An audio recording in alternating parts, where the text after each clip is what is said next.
Welcome dear student, this is Aftab Ahmed, your physics teacher. Today we are going to discuss class 10 physics, chapter number 1, types of wave motion. तो previous lecture में हमने discuss किया था waves क्या होती हैं और वो किस तरीके से ट्रेवल करती हैं, और आज हम डिस्कस करने जा रहे हैं टाइप्स ऑफ वेव मोशन को, जो कि हमारे पास बेसिकली दो किस्म की वेव्स होती हैं वेव मोशन। एक को हम कहते हैं ट्रांसवर्स वेव्स और दूसरे को हम कहते हैं लॉन्गिट्यूडिनल वेव्स। तो सबसे पहले हम आज डिस्कस करने जा रहे हैं ट्रांसवर्स वेव को।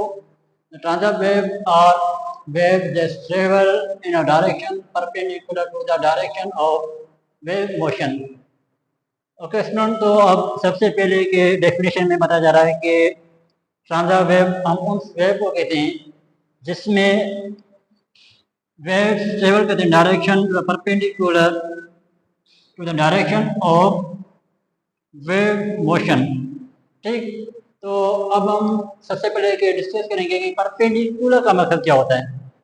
तो जो परपेंडिकुलर का मकसद होता है कि अगर फॉर सपोज एक लाइन इस डायरेक्शन में है तो इस लाइन में दूसरी जो लाइन होगी इसकी इस डायरेक्शन में होगी, तो ऐसी दो लाइंस को हम कहते हैं परपेंडिकुलर। ठीक, और अब हम डिस्कस करने जा रहे हैं ट्रांसवर्स वेव को, जो कि परपेंडिकुलर होती है वेव मोशन की। ठीक, अब फॉर सपोज हम एग्जांपल लेते हैं आज समंदर का। फॉर सपोज ये समंदर की सतह है और हम यहाँ पे वेव बना रहे हैं पानी की।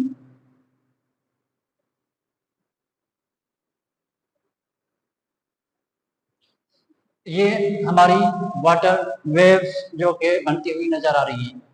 तो इसमें बेसिकली होता क्या है कि जो वाटर वेव्स होती हैं वो हमें मूव करती हुई नजर आती हैं, यानी कि जो वाटर वेव्स होती हैं वो हमें मूव करती हुई नजर आती हैं। पर जो वाटर होता है, वाटर हमें अगर हम सी पे जाके देखेंगे तो हमें फील होगा कि जो हमारी वेव्स बन रही होती हैं वो वेव्स आगे की तरफ मूव कर रही होती है, बल्कि जो वाटर होता है, जो पानी होता है, वो खुद बैक साइड पे मूव कर रहा होता है। तो ऐसी कंडीशन जहाँ पे वेव्स ट्रांसफर हो रही हों, ठीक, लेकिन जो सरफेस जो वाटर है वो हमें अपोजिट डायरेक्शन में फील हो, तो ऐसी कंडीशंस को हम कहते हैं ट्रांसवर्स वेव्स। और इसकी अगर हम कुछ एग्जांपल ले लें तो एग्जांपल में हम एग्जांपल ले सकते हैं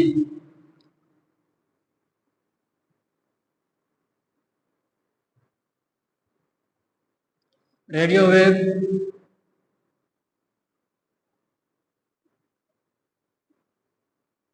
हीट वेव,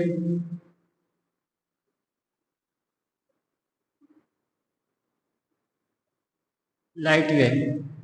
तो ये भी हमारी एग्जांपल्स होती हैं ट्रांसवर्स वेव्स की।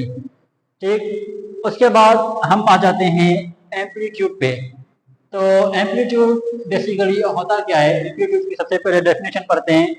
Amplitude is the maximum displacement move by a point on a vibrating body from the rest और मेन पोजीशन। यानी कि अगर हमारा कोई या वेव बन रही है तो डेफिनेटली वो वेव एक मीन पोजीशन से बनेगी और मेन पोजीशन पे जाने के बाद एक अपनी मैक्सिमम पोजीशन पे जाने के बाद फिर से वो अपनी मीन पोजीशन की तरफ वापस आती है, या तो फिर वो नेगेटिव साइड पे चली जाती है, या फिर वो अपनी मीन पोजीशन वापस वो अपनी फॉर्म में आ जाती है। तो हमने अब ये स्ट्रेट लाइन आपको नजर आई है। फॉर सपोज ये हमारा मेन पॉइंट है, यहाँ से वेव स्टार्ट हुई और यहाँ तक मैक्सिमम जो इसकी रेंज थी वो यहाँ तक पहुंची। ठीक, तो यहाँ तक का जो डिस्टेंस है, हालांकि यहाँ पे उन्होंने नाम डिस्प्लेसमेंट का दिया हुआ है तो हम डिस्प्लेसमेंट भी कह सकते हैं। तो मेन पॉइंट से लेके यहाँ तक का जो डिस्टेंस या डिस्प्लेसमेंट है हम उसको कहते हैं एम्पलीट्यूड।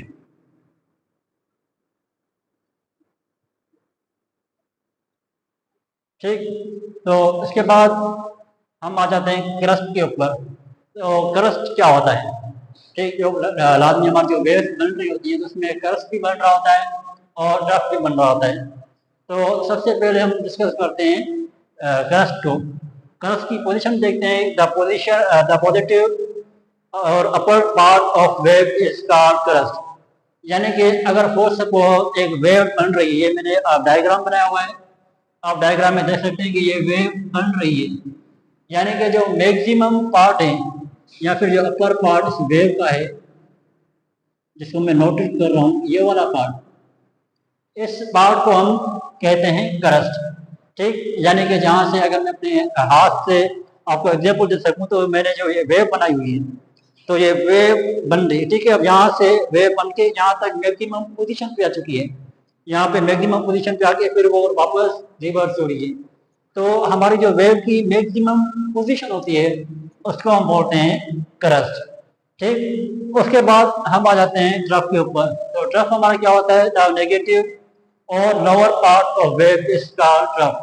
ठीक, यानी कि अब जैसे मैंने आपको बताया कि अगर कोई वेव बन रही होती है, तो उस वेव में क्या होता है कि अगर कोई वेव यहाँ से स्टार्ट हुई है, स्टार्ट होने के बाद या तो अपनी मेन पोजीशन पे आएगी, और अगर वो मेन पोजीशन अगर नेगेटिव साइड पे जाए तो वो नीचे की तरफ यानी कि नेगेटिव में भी चली जाती है। और ये चीज़ हमें मोस्टली नज़र आती है हमारे, जब हम रोप की एक एग्जाम्पल लेते हैं रस्सी की, तो जब हम उसको अप एंड डाउन मूव करवाते हैं, अप एंड डाउन मूव कराने के नतीजे में हमारे क्या मिलता है, वहाँ पे वो हमें एक वेव बनती हुई नजर आती है, जो कि एनर्जी या फिर वेव जो हमें ट्रांसफर होती हुई नजर आती है। तो हमें क्रस्ट और ड्रफ जो है, अगर हमें ये रियल लाइफ में इसका एग्जाम्पल लेना है, तो हम इसका रियल लाइफ एग्जाम्पल ले सकते हैं रोप की वजह से, रस्सी की मदद से, जिसको हम अप एंड डाउन मूव कराने की वजह से उसमें क्रस्ट और ड्रफ बन रहा होता है। तो ट्रफ क्या होता है? ट्रफ यानी कि जब हमारी वेव अपर साइड से लोअर पोजीशन पे आ जाए, यानी कि हमारी वेव का जो लोअर पार्ट होता है, यानी कि जहाँ पे सबसे वो लोअर पोजीशन पे आ गई। फॉर सपोज मैंने आपको एग्जांपल दी है, मेरी वेव जो कि अपर साइड पे जा रही थी, अब भी एक नेगेटिव साइड पे आ गई। अब नेगेटिव साइड पे आने के बाद यानी कि ये वाला हिस्सा, अगर मैं आपको एग्जांपल दे, मेरी वेव बन रही है, तो वेव का जो हमारा ये वाला हिस्सा होगा उसको मैं ट्रफ कह सकता हूँ। ठीक, उसके बाद एक और चीज जो कि ये हमारा क्रस्ट है, इस क्रस्ट से लेके इस क्रस्ट तक, यहाँ तक का जो डिस्टेंस होता है उसको हम बोलते हैं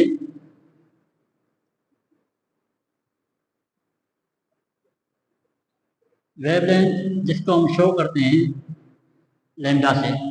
ठीक, यानी कि दो क्रस्ट के बीच वाला डिस्टेंस जो होता है उसको हम बोलते हैं वेवलेंथ, जिसको हम शो करते हैं लैम्डा से।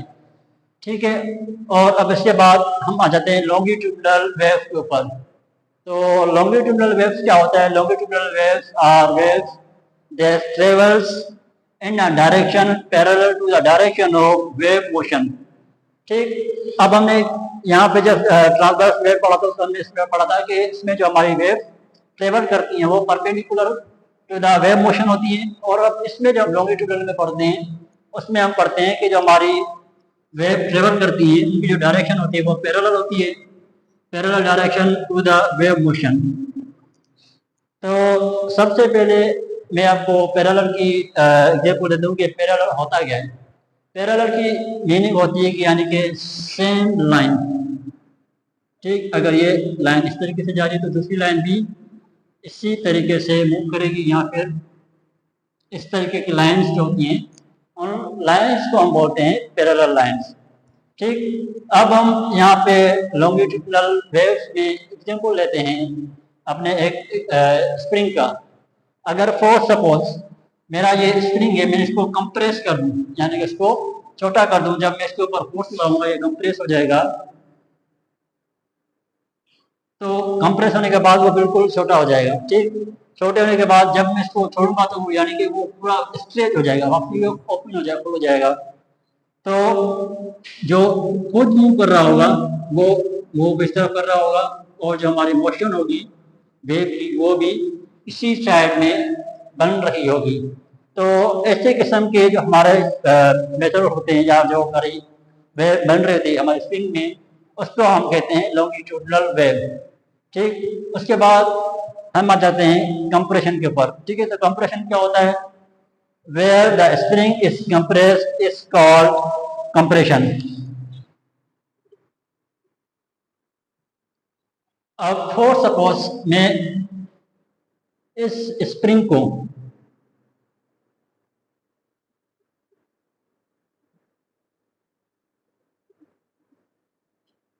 मैंने इस स्प्रिंग को बिल्कुल कंप्रेस किया हुआ है और यहाँ पे ये बिल्कुल कंप्रेस हुआ है, ठीक, जहाँ पे ये स्प्रिंग बिल्कुल कंप्रेस हुआ है, तो इस पार्ट को हम बोलते हैं कंप्रेशन, ठीक। उसके बाद हमारे रिफ्लेक्शन, तो रिफ्लेक्शन का होता है region where turns of coil is apart, यानी कि अब इस स्प्रिंग का वो हिस्सा जिसमें ये टर्न्स आपको एक दूसरे से थोड़ा सा डिस्टेंस में या फिर दूर नजर आएंगे, यानी कि ये वाला हिस्सा जो होता है हमारा, इस वाले हिस्से को हम बोलते हैं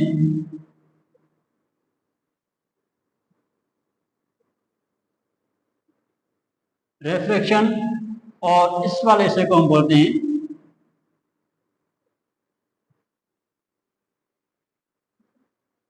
कंप्रेशन, ठीक। बच्चों, तो उम्मीद करता हूं कि आज का जो हमारा टॉपिक था वो आपको लेक्चर समझ में आ गया होगा। अगर टॉपिक से रिलेटेड आपका कोई भी क्वेश्चन हो तो आप कमेंट बॉक्स में पूछ सकते हैं। इंशाल्लाह हम हाजिर होंगे अपने नेक्स्ट लेक्चर के साथ। तब तक के लिए अल्लाह हाफिज़।